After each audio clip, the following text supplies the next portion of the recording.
après les administrateurs après ñi nga xam ne ñooy docteurs yi après ñi nga xam ne ñoo yor wàllumu transfert yi tey nag dañuy dalal ki nga xam ne entraîneur la ki ñuy dalal mooy Moussa Diatta waaye balaa ma egg si Moussa Diatta nekk entraîneur u Union Sportive de Ouakam nekk entraîneur adjoint équipe nationale U17 damay nuyu sama beneen mbokk étudiant bi Demba Varor Demba nuyu nañ la namoon nañ la. maa ngi lay fay Malang Sané di nuyu téléspectateur du sport yëpp di nuyu sa invité man tamit namoon naa la bu baax a baax.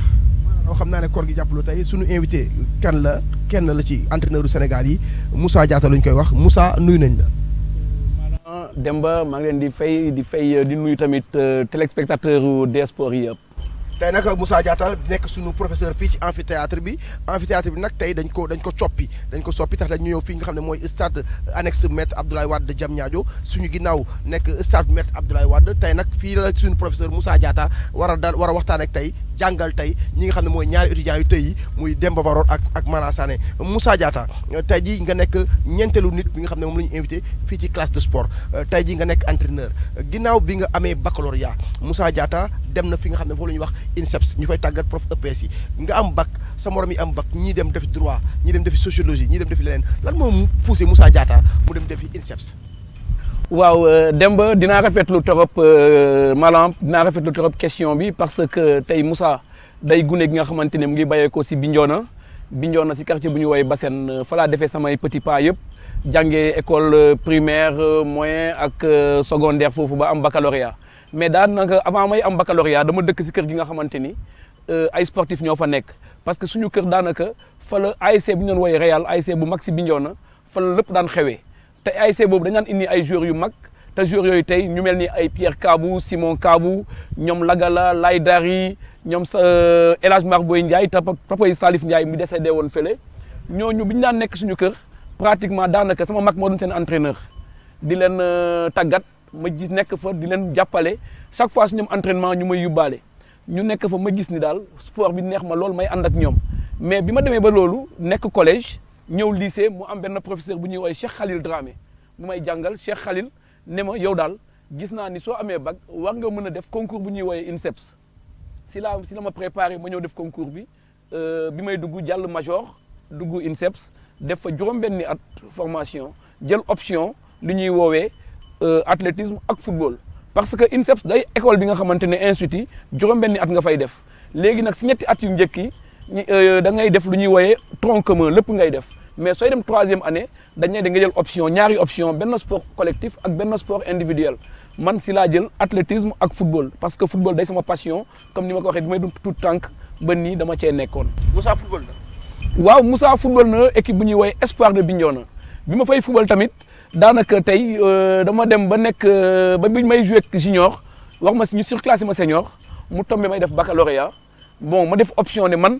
en fait dama war a jàng donc bi ma jàngee nag si amee bac si laa ñëw Dakar def concours INSEPS bi si laa arrêté football mais arrêté wu ma parce que maa ngi doon football lu ñuy woowee internation biir université joué naa si équipe Sénégal bi ak joueurs yu bëri ñoom maa ngi doon joué foofu ak central parce que bi ñu daan joué j'étais avec ñoom Pape Samba Ndiaye ñoom Sougou ñoom ñoo nekkoon équipe fac lettre bi ñuy woowee internation souvent dañu daan joué am na ku ñu woowee Lam Toro Serigne Saliou Dia moo nekkoon suñu entraîneur à l'INSEPS en son temps. bii nekk entraîneur équipe nationale U20.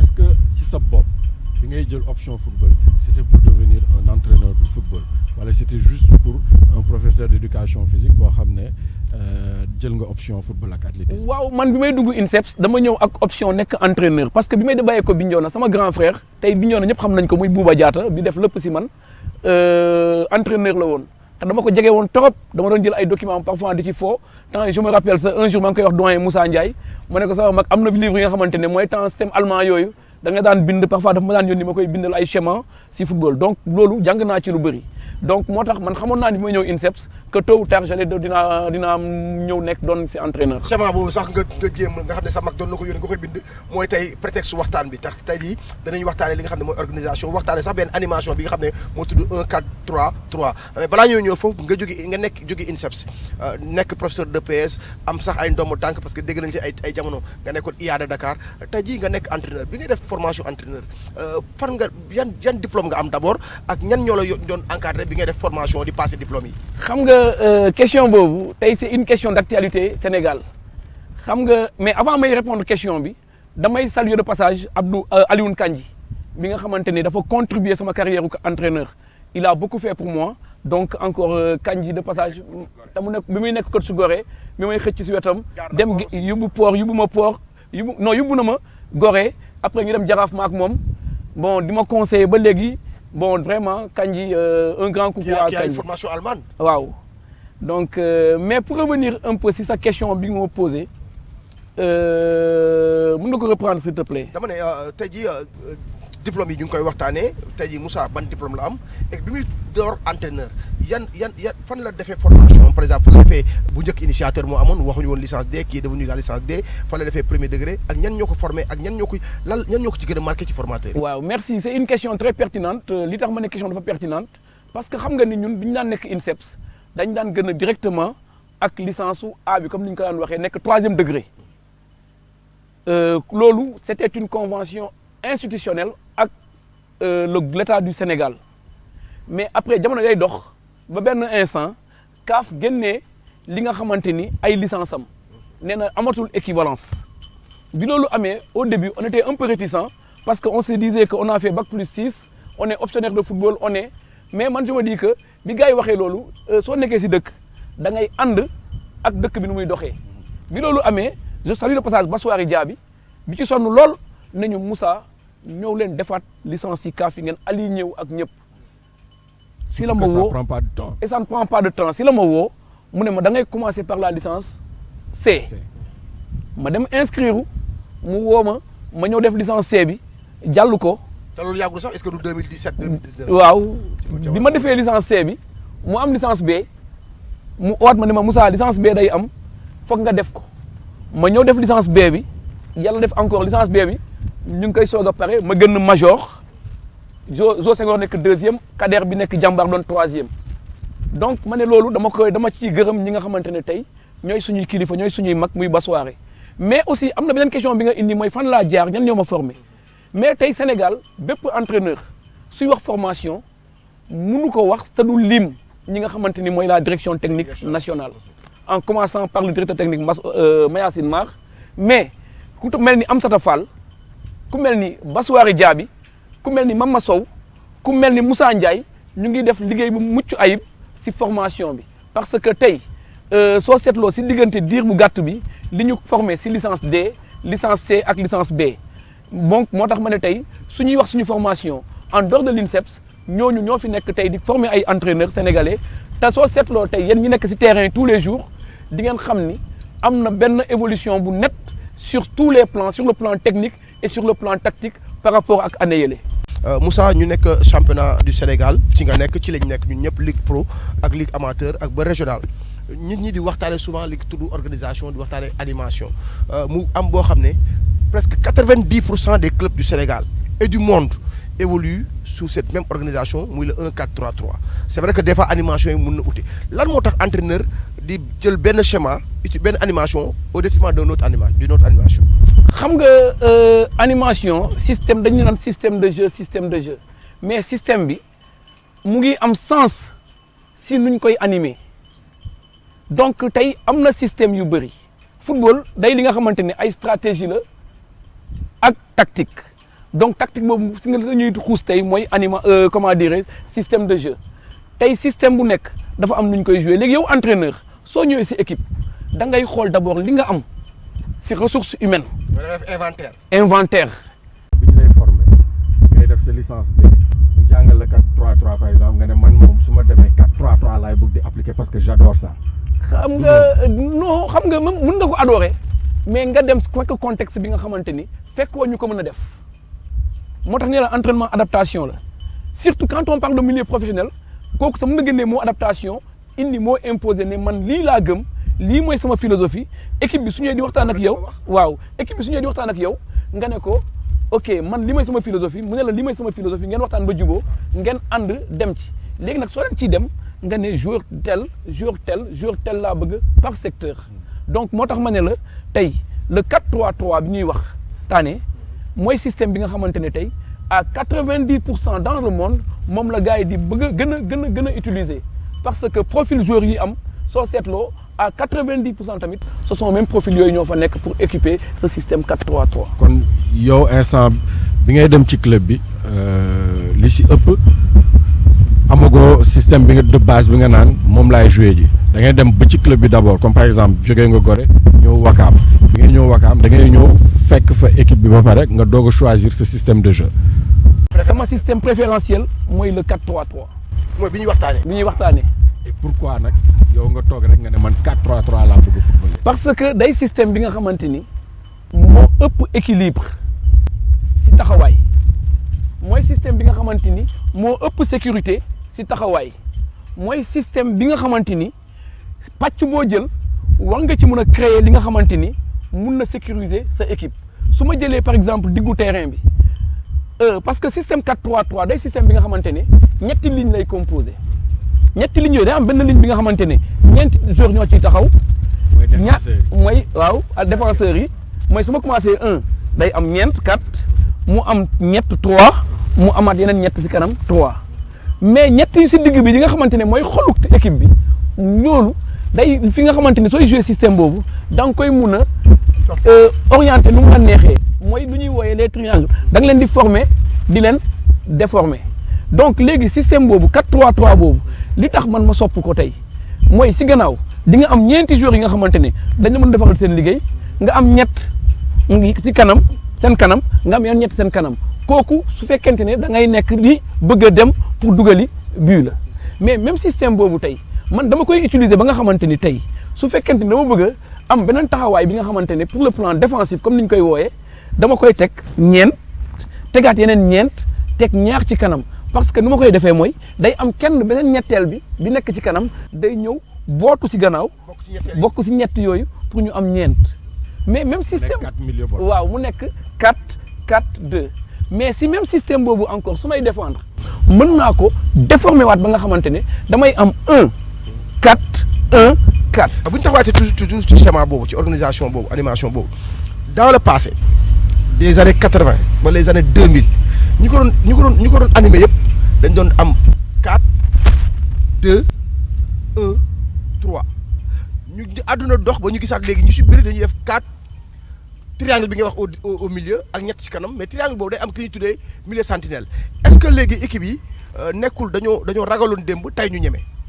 waaw xam nga football sport ça de manière générale day dox xam nga li ngay woowee noonu un sentinelle boobu tey si sortie de balle par exemple xam nga dama ñëw si pàcc bi nga xamante ne sur une organisation défensive propre au système 4-3-3. défensive waaw maintenant quand on vient sur une organisation offensive par rapport à ce système 4-3-3 dañuy wax lu ñuy wooyee la triangulation xam nga triangulation mooy lan mooy système sentinelle bi ngay wax noonu à chaque fois dans les sorties de balle day jéem a créer un pic di nekk entre les lignes pour créer un triangle keneen kii muy ñëw di bouger en fonction léegi triangle boobu day évoluer de derrière di dem vers l'avant sur ce même plan encore il y a ce qu'on appelle la communication si système boobu communication bi tant que fluide du dem tam même la communication efficace c'est la communication footballistique c'est-à-dire sur le plan défensif cette communication là commence de devant de derrière vers l'avant mais sur le plan offensif défensif toujours les trois de devant ñoom ñoo njëkk a constituer le premier bloc défensif pour mën a am aisance entre milieu terrain yi mën a am un bon emplacement gannaaw ñu mën a téye mais revenir surtout sur la question phare que tu viens de me poser à savoir le rôle du milieu sentinelle un milieu sentinelle dans ce système a un rôle extraordinaire surtout quand on crée des variants dans les sorties de ballon génnee bal bi et day am relais. ni Fonseca di def biir Wakaam. biir Wakaam merci. wala Mansour léegi moo tax loolu lay ñëwaat ni dans les sorties doo am un seul sentinelle ils seront à 2 parce que keroog gis nga contre Gorée benn instant dañu isolé Fonseca ak Pape Badiane pour mu bañ mu jouer donc j'ai demandé à l'autre milieu de terrain que Fonseca def diversion gën isolé kële moom mu ñëw génnee ko loolu mooy les triangles qui se forment et qui se déforment toujours est-il encore dans cette même forme suñ ko teree mu jouer il y a ce qu'on appelle le latéral waaw le latéral renversé qui vient dans le demi-espace qui vient dans le vient à l'intérieur le milieu de terrain le 6 dugg à l'intérieur l'axe central lekk comme ça pour mën a joindre l'excentré foofu gis nañ ne souvent cas de figure bu amee dañuy gis ne souvent da ngeen di tëb ligne yi souvent sax Demba bu ñuy def reportage match bi daan seetlu yenn équipe yi milieu sentinelle bi bu ñu ko jëlee yeneen milieu il ne propose pas lan c'est des consignes wala lan mooy doon mécanisme bi ba militaire bi nga xam ne c'est un milieu relayeur mën a proposer au niveau de la sortie de balle pour ñu mën a génn. Comment dire Malang xam nga man souvent quand je te dis man seetlu nga rarement lay tëb. Pourquoi? Parce que au fait les sorties de balle dama leen diversifier. Si on ne parvient pas à joindre le milieu terrain notre milieu sentinelle dama koy demander mu dugg ci digg bi les deux centraux ñu ubbi su amoon tableau da doon gën a neex a illustrer. Donc ñaari centraux yi. sa étudiant bi la de moom andilul tableau de. waaw donc le milieu terrain sentinelle bi il revient pour jouer en libéraux les deux axe droite axe gauche. c'est-à-dire que ni ñu taxawee nii. voilà sentinelle bi day dugg fii ñëlee dem waaw ñëlee dem mu nekk un faux libéraux de façon passagère. génnaat foofu léegi boobu am na ñaari option beneen option bi mooy le latéral day lekk profondeur bi moom day dem léegi l'excentré day ñëw. day répliquer à l'intérieur. day répliquer à l'intérieur pour aspirer. son arrière latéral léegi comme ça latéral bi. utiliser couloir bi mu dem gën loolu benn la.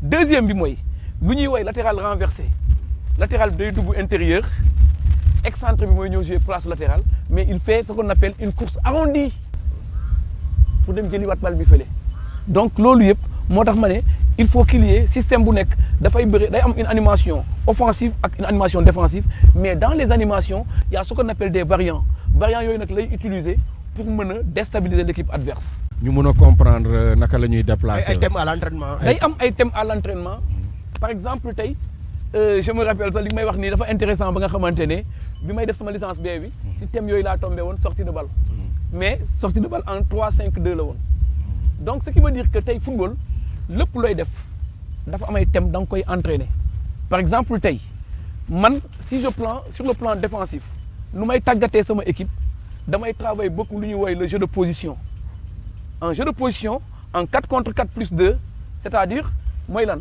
mooy da ngay def benn carré ñu nekk ci mais l'équipe réagit à la perte du ballon c'est-à-dire les 4 défenseurs ils conservent leur poste de 4 en utilisant les couloirs mu am 2 un pic et un à l'intérieur contre 4 dañuy jouer dès que tu perds le ballon tac yaa ngi ci biir pour jéem a récupérer ballon bi le plus rapidement possible dès la récupération nga delluwaat jël sa position ñu la continuer dem à la conquête du ballon donc c'est des thèmes yi nga xamante ne tey au fait aussi l'exploitation des jeux de couloir c'est un thème bi nga xamante tamit da nga koy jouer pour que l'excentré ak le latéral ñu xam seen rôle nu ñuy permettre parce que au fait football du leen c'est comme un jeu de damier place point bu nekk dafa am fi muy tegu ak nu muy tegoo donc mais léegi yow entraîneur bi su fekkente da nga ñëw xaar ba jour match ne joueur bi jaaral à gauche kii jaaral à droite du sotti il va falloir que ngeen liggéeyaat ci taxawaay yi parce que football moderne ñaari aspect rek la organisation effort.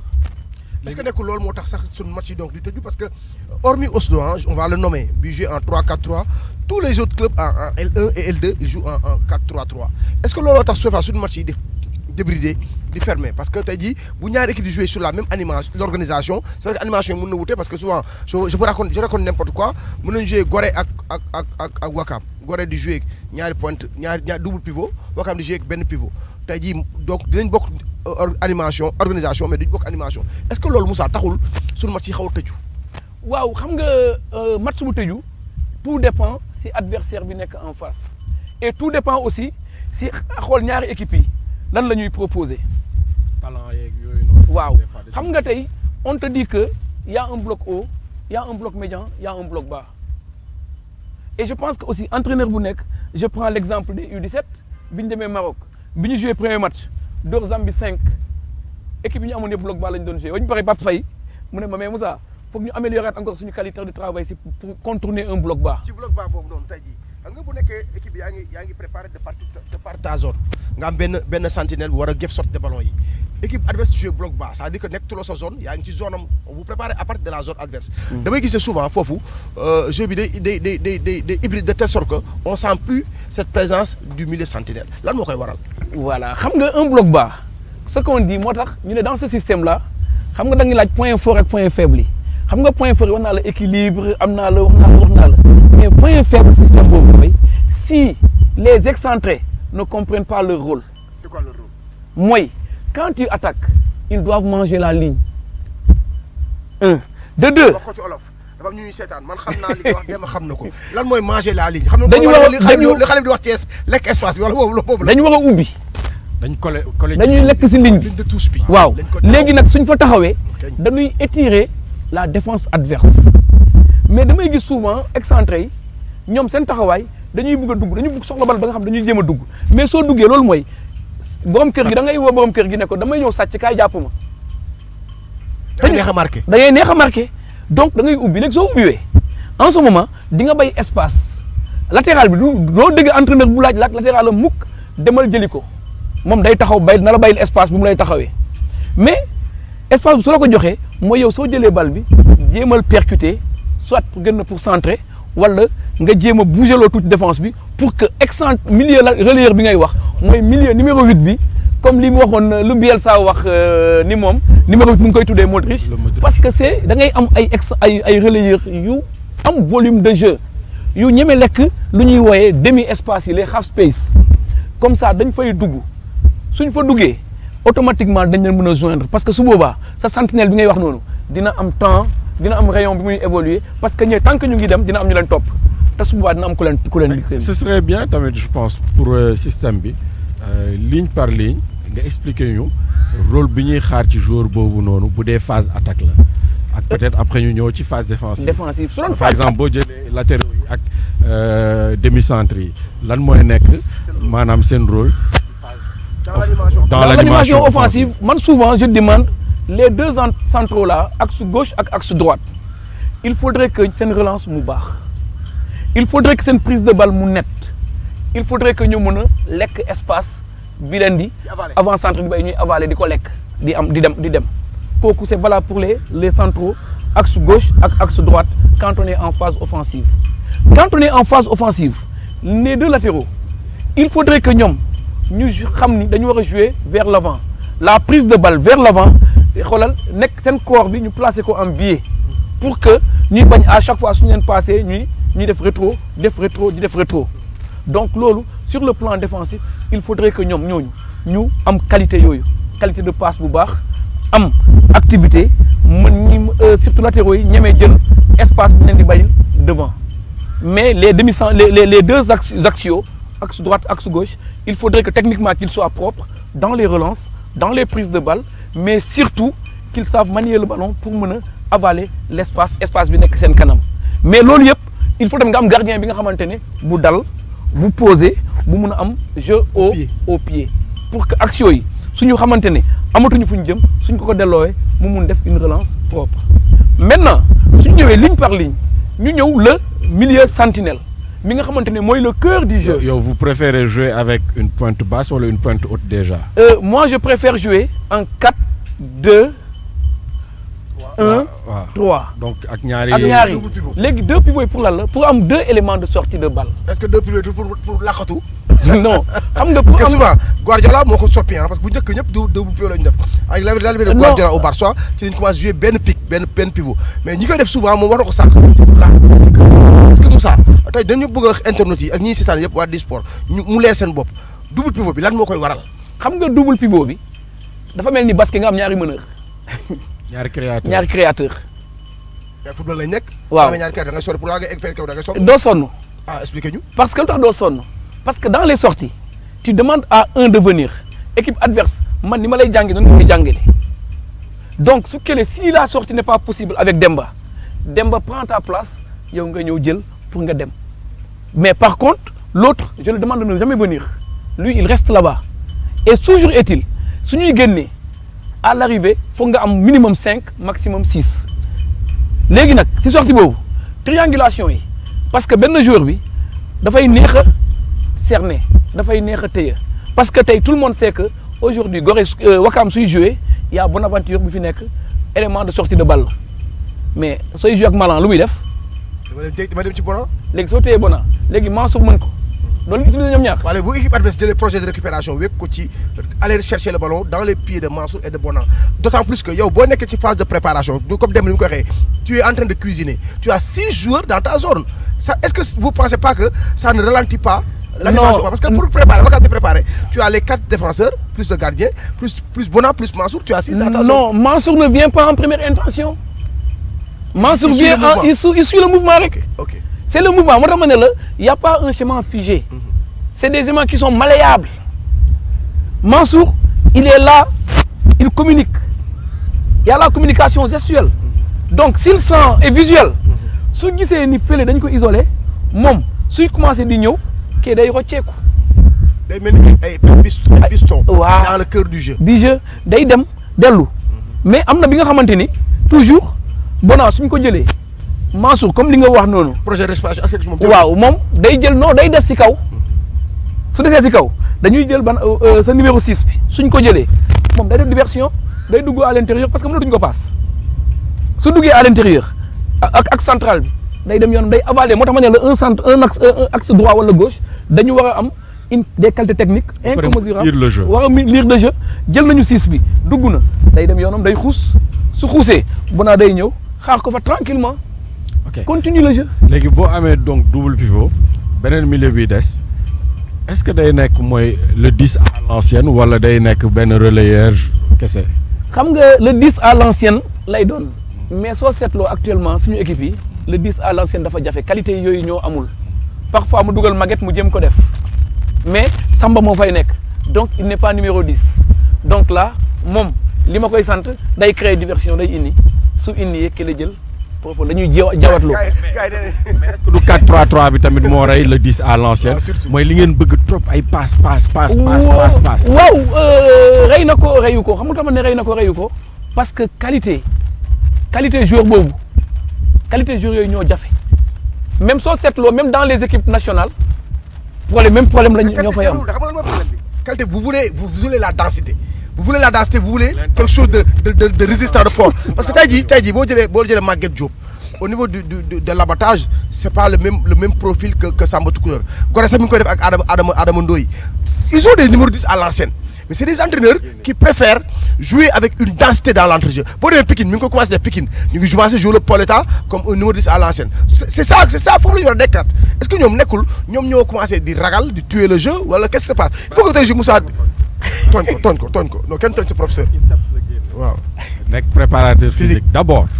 Avant d'être entraîneur. Option football. Mook Souleymane Diallo. léegi est-ce que du dawkat yi ñoom ñiy dawloo joueurs yi ñoom ñoo préféré léegi. mooy football bu athlétique. football bu intense ba nga xam ne le numéro 10 à l'ancienne un peu nonchalant ñoom Riquelme xajatuñ fi.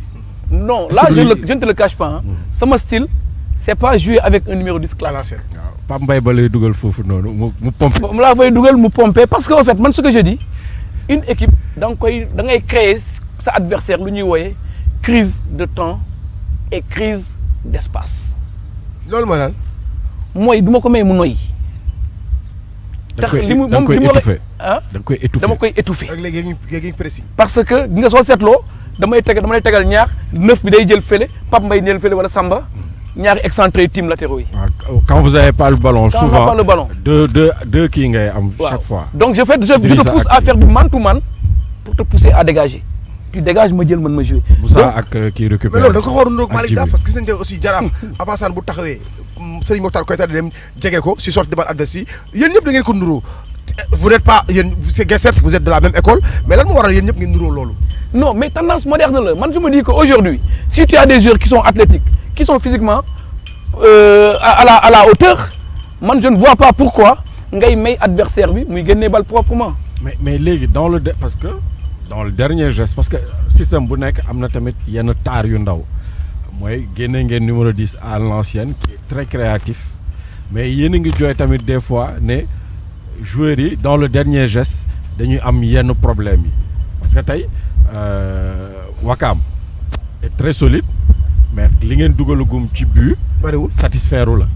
non satisfaire wu ma parce que soo seetloo tamit Wakam problème bi ma amoon première partie saison bi maa ngi koy nuyu de place Idrissa dafa nekkoon ci ay doute soo seetloo ci fin bi nii la commencé jël confiance et en dehors de cela aussi li ma yoroon ci joueur de couloir aw moon Maguette parce que dafa yéexoon a commencé Alassane et ça n'allait pas trop parce que il était un peu souffrant donc ay joueurs yi nga xamante ni soog a découvrir championnat bi laa indi woon mais si système bu may joué nii 4-3-3 bi xoolal bi ma commencé récupérer Aziz Cissé bi ma commencé récupérer Coly bi Idi commencé jël confiance au moins si lay soog a dugal 3 buts si benn match mais je veux pas dire que retrouver nañu suñu efficacité mais je veux dire que encore une fois de plus comme li ngay wax on va continuer à travailler tu sais la seule différence mooy lan aujourd'hui tu prends les centres temps d'entraînement bi ñu am ak ñun du benn donc ils sont beaucoup plus adroits devant les buts que suñu ay joueurs parce que ñun on a que 2 heures par jour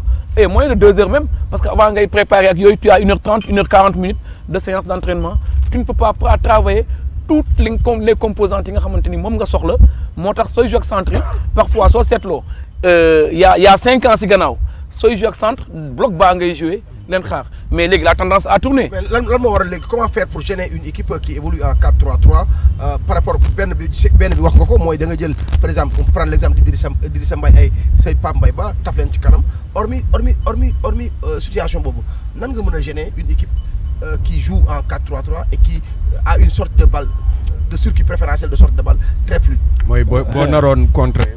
équipe Guardiola bu 2011 Barça. boo ko naroon contre.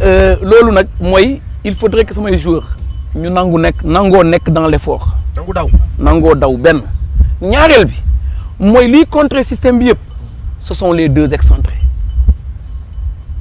ak avant centre bi ak milieu buy yéeg xam nga lu tax parce que il faudrait que ñu gérer temps de passe équipe adverse bi temps de passe bi su amee benn retard day créer lu ñuy woowee -1 pour ñun. +1 pour l'adversaire te su boobaa ils vont réussir leur circuit ba tax na ni soo koy travailler il faut beaucoup de coordination dans les pressings beaucoup de précision mais rester beaucoup dans l'organisation donc excentré loolu wax suñu excentré d'habitude au Sénégal excentré rek ngay gis bu ñëw latéralam tiim ko mu jox ko ginnaaw parce que ne da foog ni kooku day xàcc rek mu tourner loolu soo ko defee da ngay rey sa équipe moo tax man je prépare mes excentrés ba nga xamante ne je leur dis que d'abord la première ligne de défense yan la. il faut pas être grillé. il faut pas les griller léegi beneen affaire bi tamit mooy y a 2 options par rapport ak stopper première relance bi si beneen axe bi d'habitude on voit des attaquants yi nga xamante ne ils font une course arrondie pour tëj góol bi d'abord man je dis non góol bi ba ñu delloo ko si góol bi. parce que yow à chaque fois quand tu fais cette course arrondie nga dellu ci góol bi permettre nga comme li may wax défenseur droit boobu wala gauche bi mu avaler espace bi pour mën a jouer après da ngay daw ci gannaaw pour jàpp ko xëcc loolu ban sens la am donc va droit ci moom vers lui encadré ko su delloo ci góolam taxaw leen su ko defee kële keneen ki dem su ko delloo ci góol bi nga taxaw léegi nag foofu la naxante bi nekk xam nga football ay pexe la. léegi dina am bi nga xamante ne défenseur bi dina naagu ba moom distance bi entre l'attaquant ak le gardien mu xaw a gàtt réduire mu passe góol bi su boobaa ngay fermer rek dem songu góol bi pour pousser ko à l'erreur moo tax football ay pexe la mooy pexe yi mooy lan stratégie yi ñuy lal. ñaata temps nga mën a teg sa entraînement début de saison nous sommes en début de saison pour asseoir cette animation de jeu le 4-3-3 ça demande combien de temps. Ça demande beaucoup de temps soo seetloo Wakaam début bi. dëgg naa lu ne am na match bi nga xam ne fekkee ngeen ko sa match nul yi dafa bëri ay coach joué wuloo xamuñu sa équipe bi lu muy joué mais xam nga dañuy fàttee ni dañuy réeree mbir ni équipe mënoo ko bâtir en 2 mois ou en 3 mois ça demande ak temps d'acclimatation bi temps d'adaptation bi dafa war a gudd parce que da ngay jël ay joueurs yi nga xamante ni yow dañuy soogay ñëw choisiroo leen de 1 de 2 am na ba bàyyi lu bëri da leen di rëcc de 3 léegi lépp fa nga ciy reprendre ñëw ay séance di def ay circuit passe pour d'abord commencer defar qualité technique bi ainsi de suite keroog gis nga équipe bi léegi bon waxuma ni am naa li ma bëgg mais progressivement mu ngi am une légère amélioration par rapport ak sur le plan du jeu. mais léegi lan mooy inconvénient wu cette animation de 4-3-3. inconvénient bi loolu laa di wax ni mooy les joueurs de couloir. bu ñu concerné wu dans le marquage. suñu concerné wul dans le marquage suñu xamul fu ñu war a taxaw suñu xamul fu ñu war a daw le système devient fragile fébrile. mais si soo concentré. moo tax soo seetloo Maguette Diop seet nga Maguette Diop daaw ak Maguette Diop ren. am na différence. parce que dama toog parce que football man je me dis que aujourd'hui joueur bi jàppee ko comme ça nawle échanger ak moom waxtaanal ak moom du boole ko si projet bi mu xam ni il est impliqué Maguette day tox ne ma coach tey damay dem guerre bi mooy lan mooy su ma amul ballon damay dem xeex pour récupérer ko.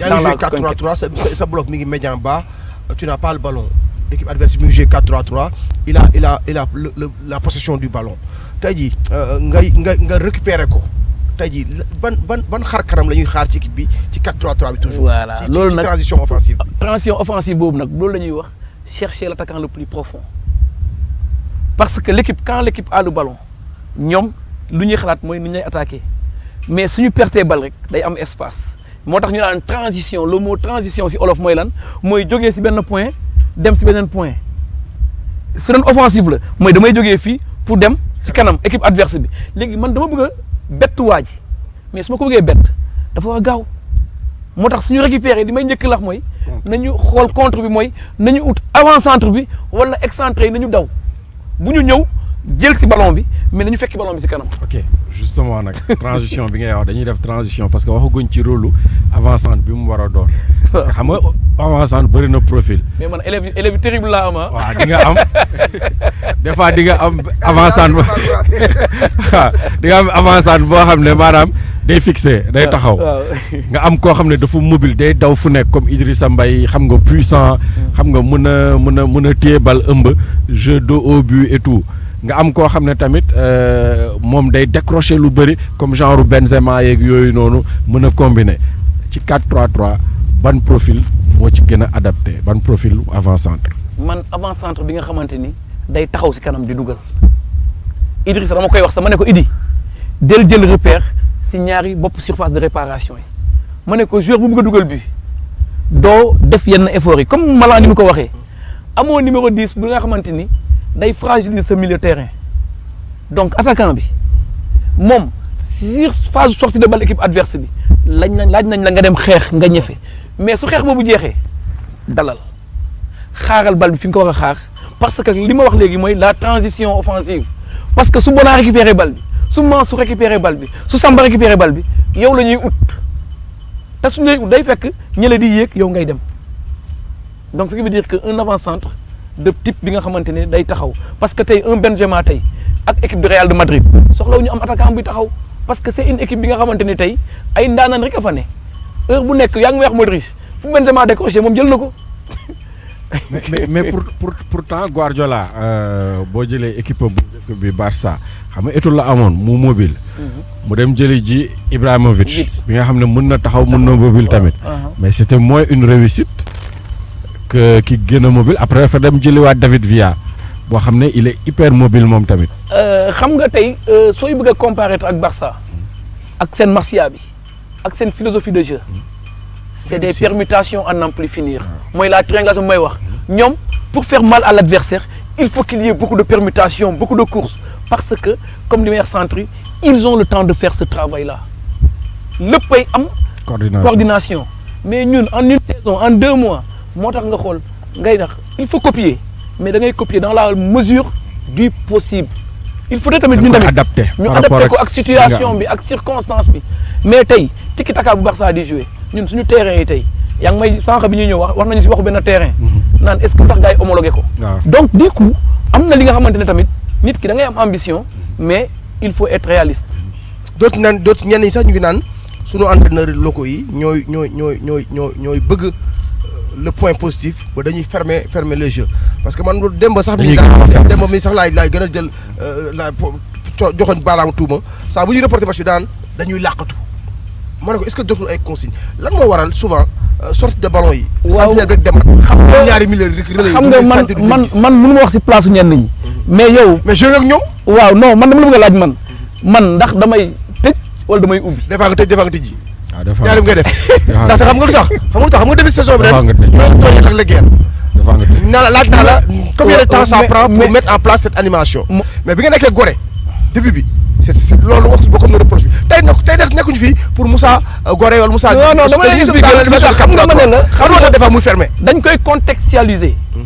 le contexte. mooy tey par exemple xam naa ne si kanam mënu ma fa am comme li may wax début saison awuma réussite devant war naa amuma mais nag soo mënul dugal ngallaawaay nga tëj. nga tëjagum ba. nga tëjagum. waaw mais Moussa loolu d'accord mais dama gis entraîneurs yi souvent dañu doon jógee ci biir match ci ñaari organisation yu bokkul parce que match mën nga wax mu débrider nga jóge ci 4-3-3 dem ci 4-4-2 parce que am nga loolu ko mën a de jouer loo wala nga jóge ci 4-3-3 dem ci 3-4-3. non je peux raconter match bi passé man. jógee naa si 4-3-3. dem ci 3-5-2. gis naa ko. mais ban heure nga ko def Moussa. non dama xool. xam nga en fait dama koy yéex a def sax dama ko teel a def wax naa la ko bi match bi jeexee. waaw da nga ko yéex a def xam nga entraîneur du yàlla du yonent. nit la buy xalaat rek. nit la buy xalaat te tey mën naa ma def ko match bi jeex yéen ñi ngeen taxaw ne ma. waroo koon def waxoo koon def da nga juum. parce que man moom damay faral di wax loolu après philosophie ku nekk entraîneur la. man damay faral di wax du ma changer tactique juste parce que j'ai encaissé un but.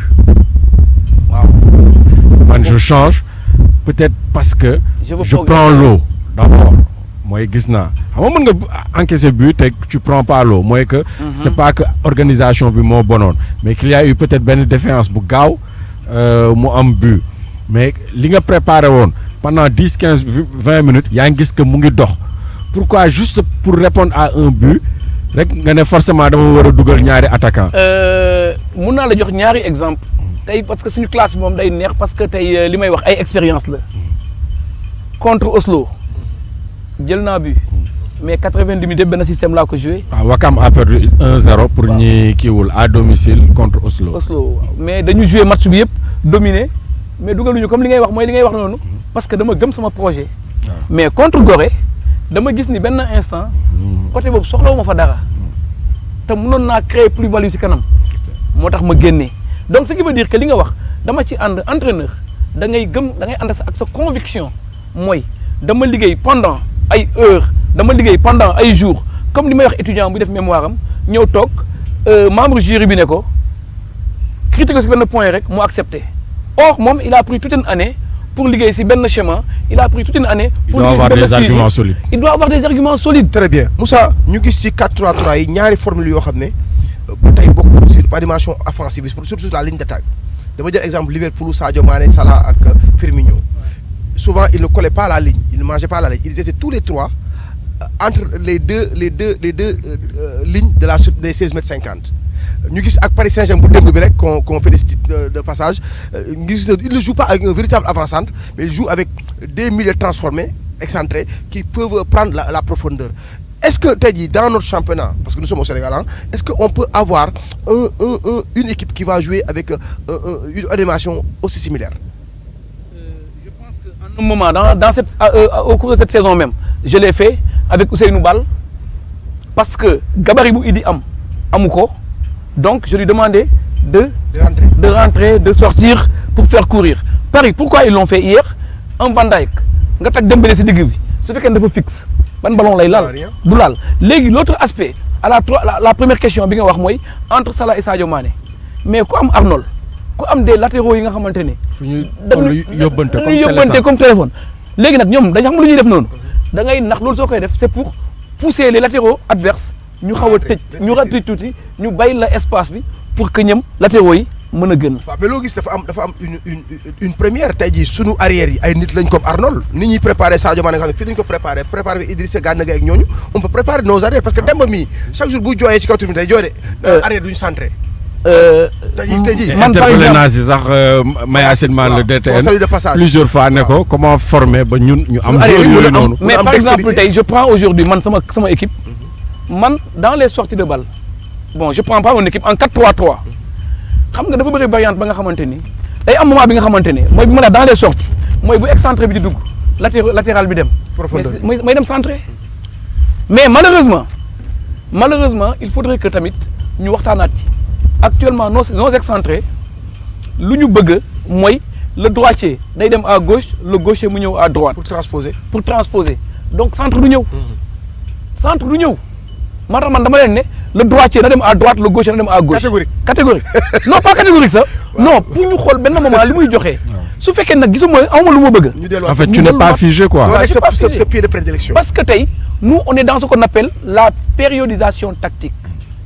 joueur bi la ñuy mettre au cœur loolu mooy lan. non boobu nañ koy def sujet quoi di ko wax. dañ koy def beneen beneen sujet sujet. boobu jël ak beneen côté. nañ koy jël xam nga périodisation tactique si gàttal waaw mooy nga jël joueur bi bañ ko def comme robot ne ko lii laa bëgg a defal tënk ko non doo tënk joueur bi parce que joueur bi yow si li nga nekk projet bi moom moo koy yenu moom moo koy doxal donc léegi joueur boobu da nga koy jël par exemple nga ne ko Maguette fii ngay taxaw doo fi jógee parce que ay principe la ay sous principe yi nga xamante ne da nga ciy liggéey ak moom ba nga xamante ni moom su duggee dina xam yow loolu nga bëgg ak moom li mu bëgg mu def ko par rapport ak projet équipe bi mu jox le résultat mu décider waaw léegi mooy troisième point bi moom moo ñu war a defal ses joueurs idéal pour animer son 4-3-3. donc joueurs yi mën na ko jëlee Sénégal mën na ko jëlee nawetaan ko neex mën na ko jëlee sax Bignona mën na ko jëlee sax France ak Italie Allemagne fu ko neex léegi ñu bëgg léegi dem lu mu la wax nga defal ñu benn 11 boo xam ne en 4-3-3. en 4-3-3. un 4-3-3 sax laa parce que góol bi nga góol bon tey man góol bëgg naa ci ku am fit. comme kan Pape Latir. sa adjoint sama adjoint dafa am fit. donc Pape Latir Ndiaye moo nekk ci 11 bi ci kaay moo nekk ci 11 yi parce que moom équipe bi su nekk ko amoon problème sax moom mën na andu problème bi réglé la ko. Pape Latir Ndiaye. sama la nag. su may jël tey par exemple si axe central bi dana jafe trop pour ma def ko parce que bëri na joueurs yi nga xamante ni sur le plan technique Moussa Sock ni muy jouer technicité am ak. Moussa Sock qui est actuellement à l'US Ouakam. à l'US Gorée axe droit. axe droit. axe droit Moussa Sock axe droit oui. qui est à l'US Ouakam. waaw US Ouakam. non moom US Gorée la tey. non muy Gorée ba léegi. non Ouakam. Moussa Sock parce que Moussa à l'US Gorée puissance bu muy dégager ak li muy jouer man je pense que tey doy na ma pour ma def ko un axe central bi nga xamante ne dina ma mën a indil lu bëri.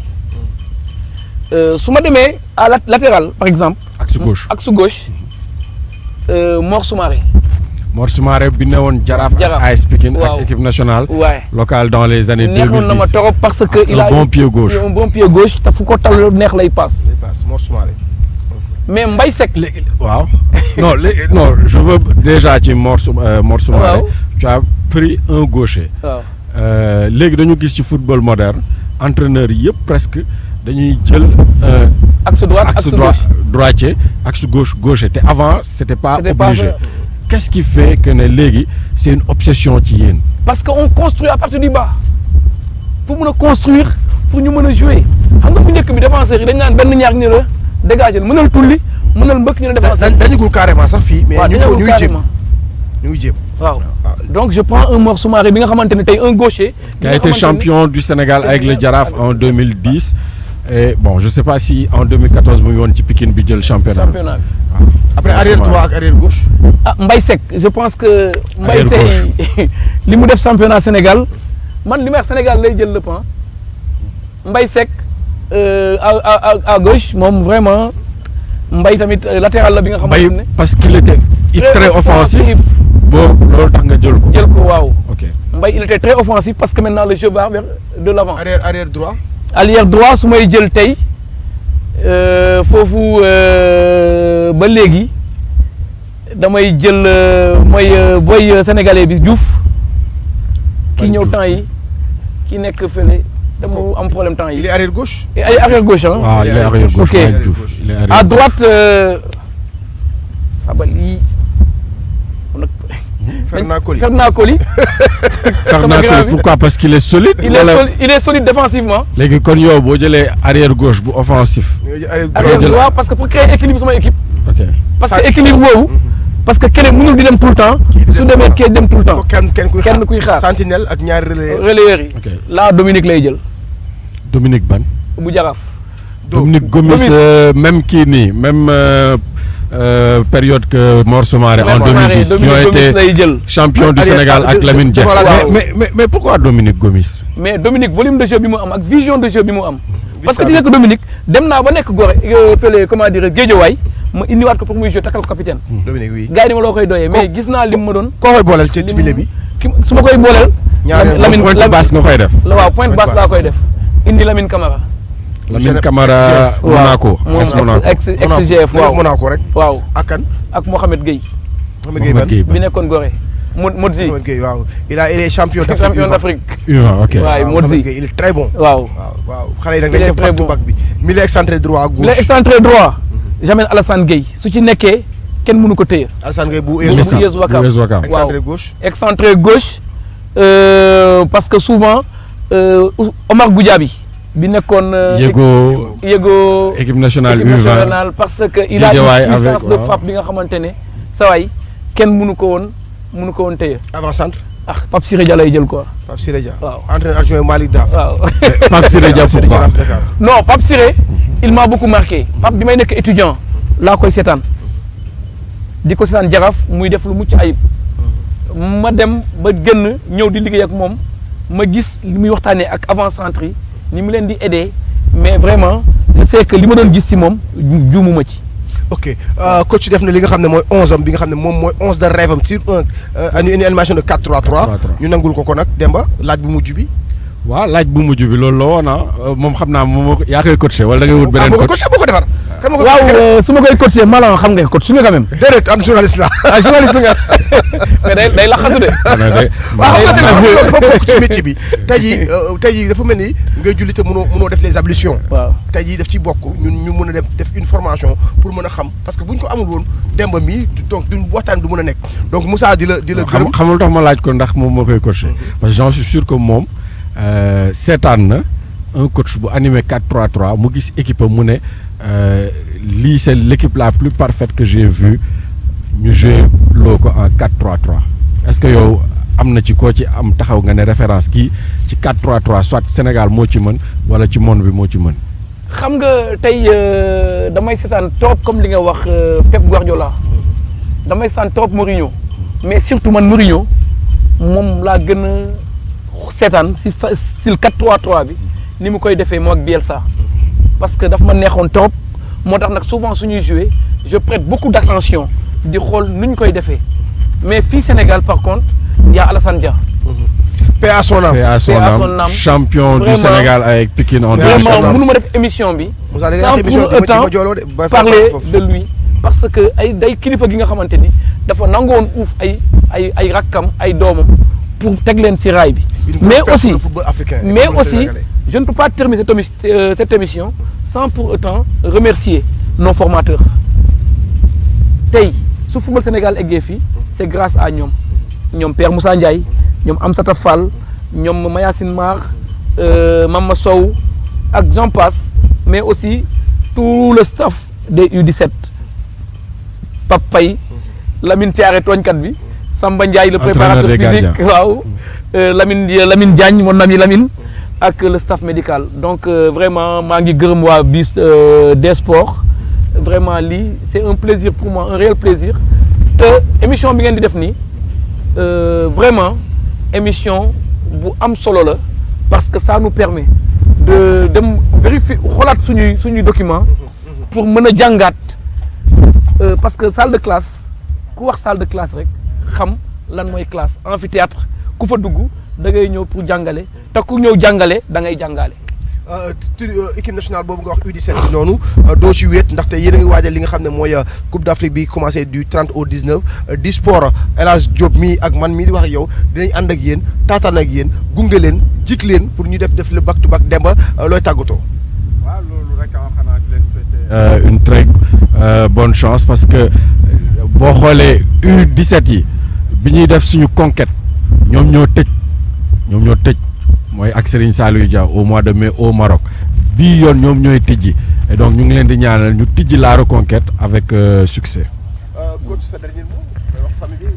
waaw maa ngi gërëm Wakam waay yëpp di leen remercier ci confiance bi ñuy am jox ma seen équipe di leen laaj ñu patient parce que dañuy door un projet te incha allah projet benn nu ko doxal na ci ñëpp jàpp ñu xam ni tey.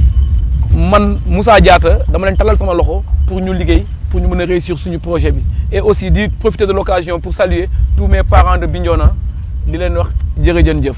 merci li ñu cëraloon ci waxtu dafa jeex di remercier bu baax a baax ñi jàppoon ci xarale bi El Hadj Diop Bamba Cheikh Mbow ak Mame Thierno bi nga xam ne moo yoroon li nga xam ne mooy logistique bi di remercier bu baax a baax le directeur de publication tey nag nekkatul étudiant muy Demba Varor di jaajëfal ñi nga xam ne ñoo nekkoon fële ca Caire muy l'international Mbaye Sène muy Sélé Mbaye muy Bakary Cissé ci liggéey bi nga xam ne liggéey bu mucc ay bi nga xam ne def nañ ko ci conseil de la FIFA bi nga xam ne tey lay daal di jeex ñu jox diggee rendez-vous dans 15 jours ci beneen numéro de Classe de Sport.